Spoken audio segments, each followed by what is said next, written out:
hayaan niyo lang po ba kami na magpalaboy-laboy sa kalye? Hayaan niyo. Alam niyo naman pong wala kami matutuluyan ni ano, di ba? Eh, di ba mahilig ka naman magmagaling?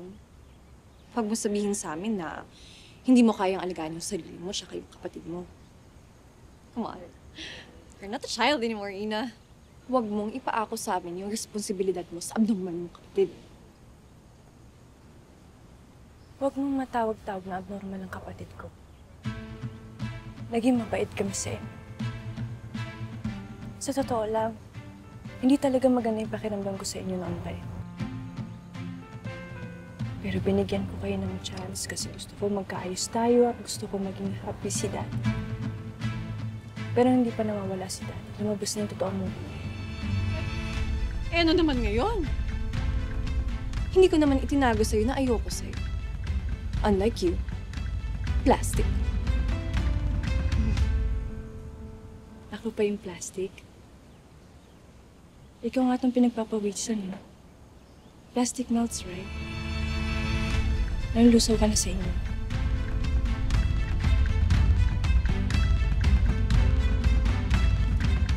Naniwala ko ako na mga anak ang duri niyo sa amin. At naniwala rin ako na may malasakit po kayo sa amin. Siguro naging bulag lang ako dahil sa pananabik ko na magkaroon ulit ng isang yun. Akala ko pumahal niyo kami. Hindi po. Don't talk about yourself so much, Ina. We'll do that when you leave. Umalis na kayo. Umalis na kayo! Wala na rason. Labas na, labas na. Sige na, Nono. Alis na kayo, alis na kayo. Wala na talagang dahilan para sumira pa tayo sa isang bahay. Lalo na puro kahihiyan at iniwan sa amin ng daddy nyo. Pwede ba, Ina? Okay, no. I-unsubscribe mo na kami sa never-ending drama mo in life. Just go! Go! Alam mo na ito kung ano yung mangyayari ni Mama sa anak.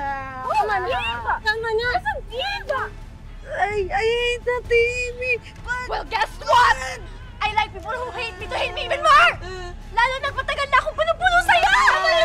Tama na sabi! Ina! Hindi mo na kailangan kami pagtabuyan. Aalis kami. Alas!